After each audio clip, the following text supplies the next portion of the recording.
Hello दोस्तों, कैसे हो आप सभी। स्वागत है आपका आपके अपने YouTube channel Pawan Singh lectures में। और आज का हमारा टॉपिक है उत्तराखंड में गोरखों का शासन। आइए शुरू करते हैं। सबसे पहले आता उत्तराखंड में गोरखों का शासन। यदि हम उत्तराखंड में गोरखों के शासन की बात करते हैं, जब गोरखों ने 1790 ईस्वी में कुमाऊं पर आक्रमण किया, तो उस समय जो कुमाऊं की आर्थिक स्थिति और राजनीतिक स्थिति और सामाजिक स्थिति बहुत खराब हो चुकी थी। इनकी हालत बहुत ज्यादा पहले से ही खराब थी, क्योंकि इसका जो रीजन था गोरखा के आक्रमण के समय, जब गोरखों ने आक्रमण किया इस पर कुमाऊं पर, तो कुमाऊं उस समय उसकी जो राजनीतिक स्थिति और सामाजिक व आर्थिक दशा अच्छी नहीं थी। ये थोड़ा सी टाइपिंग मिस्टेक है, अच्छी नहीं थी, क्योंकि जो समाज का जमींदारी वर्ग था, जो सबसे बड़ा वर्ग होता था जमींदारी वर्ग, वो राजाओं के शोषण का बिल्कुल शिकार हो चुका था। और केनी, खस, सिरतान व थतवान सब के सब बहुत ज्यादा क्या थे, शासन से परेशान थे, के सब बहुत दुखी आ चुके थे। और उस समय सबसे जो बड़ी बात थी, उस समय जो मंत्री होते, जो बड़े बड़े पदाधिकारी होते, भी किंग मेकर की भूमिका निभा रहे थे उस समय। जैसे हरदेव जोशी हो गया, तो ये किंग मेकर की भूमिका निभा रहे थे, इसलिए ये दिन प्रतिदिन कमजोर होते चले गए और गोरखों ने इनका फायदा उठाया। जो गोरखा था ये नेपाल के निवासी थे। जो गोरखा थे कहाँ के निवासी थे, नेपाल के रहने वाले थे। ये अत्यंत लड़ाकू, कुछ आदमी जैसा छेड़ता ना किसी को, तो ये बहुत ही लड़ाकू थे, बहुत ज्यादा लड़ाकू थे। एक एक गोरखा कहीं कहीं पे भारी होता, इतने लड़ाकू थे। क्योंकि जो उनकी सत्ता थी वो सैनिक शासन पर आधारित थी। आप लोगों से पूछ ले जाएगा कि जो गोरखा थे इनकी सत्ता किस पर आधारित थे, तो आपका आंसर हो जाएगा सैनिक शासन पर। ये सेना के बल पर लड़ते थे। और यदि नेपाल की बात करें, जहाँ नेपाल का जो प्रथम राजा था वो था पृथ्वी नारायण शाह, और इसका जो शासनकाल होता है 1743 से लेकर 1775 माना जाता है। और जब नेपाल की बात करें तो नेपाल में उस समय 24 रियासतें थी। कितनी रियासतें थी? 24 रियासतें थी, और इन्हें 24 कहा जाता। इसके बाद पृथ्वी नारायण के बाद इसका जो पुत्र होता है प्रताप सिंह, 1775 से 1778 तक राजा बनता है। अब आता 1778 से लेकर 1800 ईस्वी तक रण बहादुर शाह राजा बनता। और इसी के शासनकाल में 1790 में कुमाऊं पर आक्रमण करते हैं गोरखा। तो आप लोगों से पूछ ले जाएगा, जब गोरखा ने कुमाऊं पर आक्रमण किया तो उस समय नेपाल का राजा कौन था, तो आपका आंसर हो जाएगा रण बहादुर शाह। नेक्स्ट, कुमाऊं में गोरखों का शासन। कुमाऊं में गोरखों का शासन की बात करें तो 1790 में जो गोरखा होते हैं वो कुमाऊं पर आक्रमण करते हैं और 1815 तक में राज करते हैं यहाँ पे। तो 1790 से लेकर 1815 तक। इसी समय जब 1790 में गोरखा ने आक्रमण करा, तो उस समय जो राजा थे नेपाल के, उनका नाम था रण बहादुर शाह, और जो उनका अन्य नाम था स्वामी निर्गुणानंद। उन्हें स्वामी निर्गुणानंद के नाम से भी जाना जाता था। गोरखाओं ने हरदेव जोशी के कहने पर, इसके कहने पर, हरदेव जोशी के कहने पर कुमाऊं पर आक्रमण किया। क्योंकि जो हरदेव जोशी था ये दीपचंद का दीवान था। दीपचंद का दीवान था। दीपचंद और हर्षदेव को उसका जो चचेरा भाई था महेंद्र चंद या सिंह, चंद तो बाद में लगा था, महेंद्र सिंह। जो महेंद्र सिंह था ये क्या करता, धोखे से दीपचंद की गद्दी बैठ जाता। दीपचंद और हरदेव जोशी को बंदी बनाकर कारागार में डाल देता। जो हरदेव जोशी होता है ये बहुत ज्यादा बुद्धिमान होता है। ये अपनी बुद्धि का प्रयोग करके किसी कारण से बचकर बाहर आ जाता। जैसे ही बचकर बाहर आता तभी ये क्या करता, गोरखों को एक पत्र लिखता। क्योंकि इससे पहले भी आप लोगों ने पढ़ा, उससे पहले वो क्या करता, ललित शाह को पत्र लिखता और ललित शाह को आक्रमण करने के लिए कहता। बाद में क्या करता, हरदेव जोशी ये कुमाऊं पर आक्रमण करने के लिए कहता गोरखों को, और एक पत्र लिखकर भेजता। तब क्या होता, जनवरी 1790 ईस्वी में हस्तिदल चौतरिया, काजी जगजीत पांडे, सेनापति अमर सिंह थापा तथा सुरवीर थापा के नेतृत्व में गोरखा वीरों ने काली नदी को पार करके, ये पूछने जाएगा गोरखा वीर किस नदी को पार करके अल्मोड़ा पर आक्रमण करते हैं, तो ये काली नदी को पार करके अल्मोड़ा की ओर प्रस्थान करते हैं। और ये दो मार्गों से अल्मोड़ा में एंटर करते हैं। पहला मार्ग होता झूला, ये झूला घाट से सोरा होते हुए गंगोली घाट,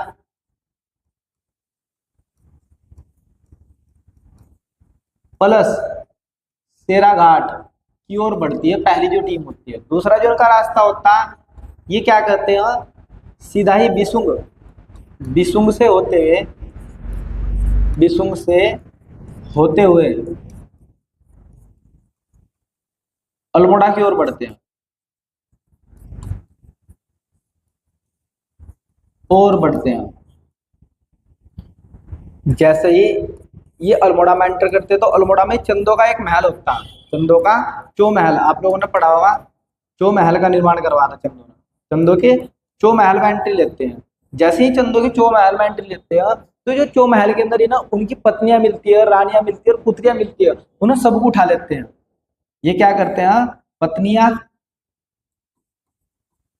पत्नियां प्लस पुत्रियों को क्या करते हैं, उठा लेते हैं। जैसे ही इस बात का पता महेंद्र चंद्र को चलता है, क्योंकि जो महेंद्र चंद्र वो इतना शक्तिशाली शासक नहीं होता, योग्य शासक नहीं होता, जिस कारण क्या होता, महेंद्र चंद्र, महेंद्र चंद्र के पैरों तले से जमीन खिसक जाती है। जब यह बात पता लगी महेंद्र चंद्र को, जब यह बात महेंद्र चंद्र को पता लगी कि गोरखों ने हमारे आंख रुंध कर दिया, पुत्रियों पत्नियों को उठा लिया, तो उसी समय ये बात सुनकर महेंद्र चंद्र घबरा जाता है और उसके पैरों तले से जमीन खिसक जाती है। फिर क्या होता है, जो जनता होती है, जनता में हाहाकार मच जाती है। जनता ये बात सुनकर हाहाकार मच जाती है और जनता अपने घर बार छोड़कर जंगलों की ओर चलते हैं, जंगलों की ओर प्रस्थान करते हैं और जंगलों में छिपते हैं। फिर हवाला बाग में, हवाला बाग में एक छोटा सा युद्ध होता है, एक छोटा सा युद्ध होता है गोरखों सेना और महेंद्र चंद्र के बीच, महेंद्र चंद्र, जिसमें महेंद्र चंद्र की क्या जाती है, मृत्यु हो जाती है, जिसमें महेंद्र चंद्र की क्या जाती है, मृत्यु हो जाती है। और इस प्रकार जो गोरखा होते हैं वे कुमाऊं पर अपना शासन स्थापित कर देते हैं। देखो 1790 में हवाला बाग मैदान में, जो हवाला बाग का मैदान था, उसमें कुमाऊं और गोरखों सेना का आमना सामना होता है। और इस युद्ध में कुमाऊं का शासक महेंद्र चंद्र, जो कुमाऊं का शासक था, कुमाऊं का अंतिम शासक, आप लोगों से पूछे जाओ कुमाऊं का अंतिम शासक कौन है, तो महेंद्र चंद्र, हवाला बाग में इसकी मृत्यु हो जाती है। और जो भी यहाँ से ना माल प्राप्त होता है, सोना चांदी आभूषण, तो ये क्या करते हैं, उसे नेपाल भिजवाते हैं। क्या करते हैं, नेपाल भिजवाते हैं। और नेपाल भिजवाने में जो ब्राह्मण होते हैं उनके कंधों पर इन्हें क्या कर देते हैं, लाद देते हैं कि तुम्हें सोना चांदी जो भी प्राप्त हुआ सभी को क्या भेजना है, नेपाल भेजना। जो भी ब्राह्मण आनाकानी करता है, आनाकानी करता है, उसके क्या करते हैं, ये बहुत ही क्रूर शासक थे, उसके चाबुक मारते हैं।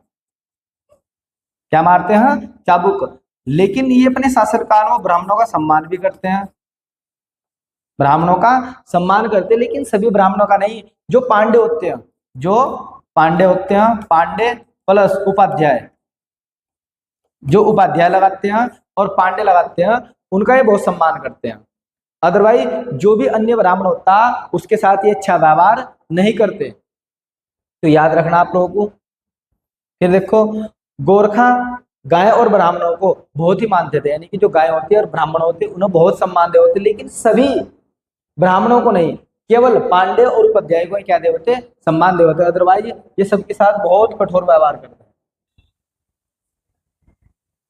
गोरखों ने ब्राह्मणों पर कुसाई नामक कर लगा। कुसाई नामक कर क्या होता, जो जमीन जो ब्राह्मण होते ना वे वैसे हथिया लेते, किसी गलत तरीके से जो ब्राह्मण जमीनों को क्या करते, कब्जा करते, अवैध कब्जे करते, तो उस भूमि पर कर लिया जाता, जिसे बोलते कुसाई कर। ठीक है, तो इन्होंने ब्राह्मणों पर क्या लगाया, कुसाई कर। आप लोगों से पूछ ले जाएगा गोरखों ने ब्राह्मणों पर कौन सा कर लगाया, तो कुसाई नामक कर लगाया। फिर आता है हरदेव जोशी। हरदेव जोशी बहुत ही इंटरेस्टिंग टॉपिक है, यहाँ से आप लोगों को एक दो क्वेश्चन देखने को मिलता है। हरदेव जोशी की यदि बात करते हैं तो हरदेव जोशी चंपावत के राजा, चंपावत के राजा दीपचंद के कहते दीवान थे। इतिहासकार, यदि हम इतिहासकारों की बात करते हैं तो इतिहासकारों को नहीं लेकर अलग अलग मत, अलग अलग इनके बारे में उन्होंने कहा। सबसे पहला आता है एटकिसन।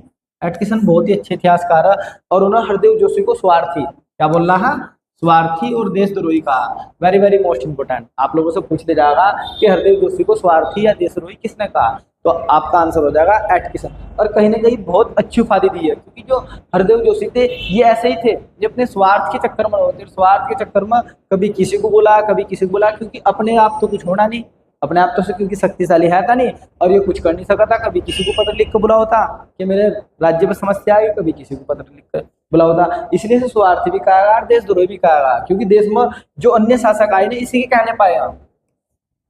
राहुल सक्सेना ने हरदेव जोशी को विभीषण की उपाधि दी। क्या की उपाधि दी है? विभीषण। क्योंकि जो विभीषण, जैसा आप लोगों ने सुना होगा, जो रावण का भाई होता है वो क्या करता है, प्रभु श्री राम को बता देता है कि इसकी नाभि में तीर मारना, जब इसकी क्या होगी, मृत्यु होगी। तो इसी प्रकार से इसने गोरखों को, ब्रिटिशों को रास्ता दिया भारत में घुसने का, ठीक है। और जब जाकर उन्होंने उत्तराखंड पर आक्रमण करा तो इसने ही सबसे पहले विभीषण का काम किया। तो ये भी उपाधि सही है।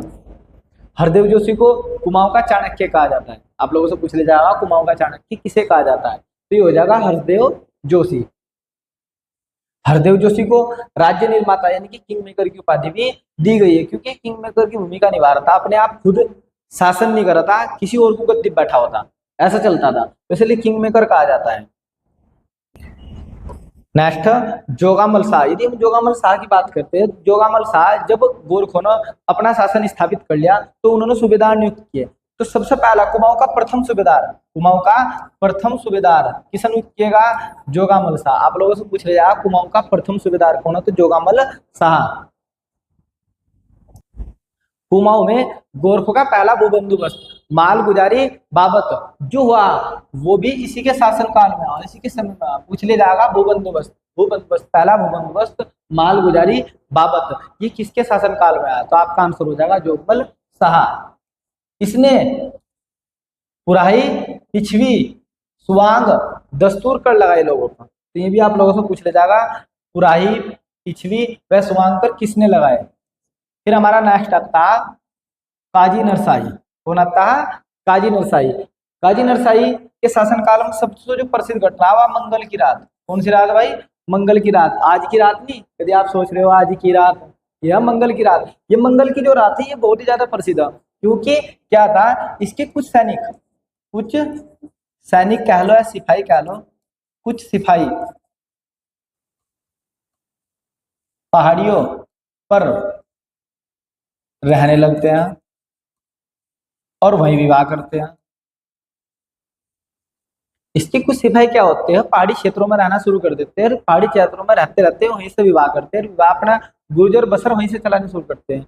इसके बाद में कुछ लोग ये सब बैक आते हैं कि जो हमारे सिपाही है ना वो पहाड़ी क्षेत्रों में रह रहे और वे तुम्हें मारने की प्लानिंग बना रहे। तो ये क्या करता, जो काजी नरसाई होता ये पहाड़ी क्षेत्रों में जाता है रात को, और जितने भी इनके ठिकाने होते हैं, अड्डे होते हैं, सभी को क्या करता, सभी सिपाहियों को उनकी पत्नी को क्या कर देता है, मार देता। और उस दिन मंगल का दिन था, इसलिए इसे मंगल की रात कहते हैं। तो याद रखना आप लोगों को, काजी नरसाई अत्यंत अत्याचारी व जालिम था, क्योंकि आप लोगों ने घटना देखी थी। इसे संदेह हुआ थोड़ा सा ही कि जो मेरे सिपाहियों मेरे विद्रोह में इसने उन्होंने क्या कर दिया, रातों रात ही सबको मरवा दिया, सबका सफा करवा दिया, इसलिए अत्याचारी और बड़ा ही जालिम था। फिर था कुमाऊं का तृतीय सूबेदार। यदि कुमाऊं के तृतीय सूबेदार की बात करते हैं उसका नाम अजब सिंह थापा। नेक्स्ट, फिर था बामशाह चौतरिया। यदि बामशाह चौतरिया की बात करें जैसे भीम शाह भी बोलते हैं, क्या बोलते हैं, भीम शाह। और यह कुमाऊं का अंतिम सूबेदार था। कुमाऊं का तो कुमाऊं का या गढ़वाल का भी अंतिम सूबेदार था। आप लोगों से पूछ लिया गढ़वाल और कुमाऊं का अंतिम सूबेदार कौन था। जब भी अंतिम लग जाए तभी आप लोगों का हो जाएगा बामशाह चौतरिया। यह कुमाऊं का अंतिम सूबेदार था। इसे बड़ा बामशाह क्या बोलते हैं सर, बड़ा बामशाह। इसे बड़ा बामशाह भी कहते हैं। इसने ब्राह्मणों पर कुशाई नामक कर लगाया। वेरी वेरी मोस्ट इंपोर्टेंट, ये आप लोगों से पूछा जाएगा, ब्राह्मणों पर किसने कुशाई नामक कर लगाया, तो आपका आंसर हो जाएगा बड़ा बामशाह या बामशाह।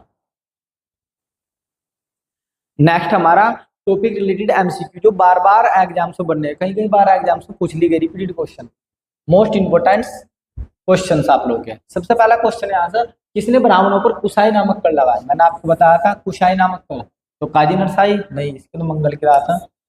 जोगामल शाह, हरदेव जोशी, या बामशाह, तो इसका आंसर हो जाएगा D option is the right. Bamshah Chautariya इसने ब्राह्मणों पर कुशाई नामक कर लगाया।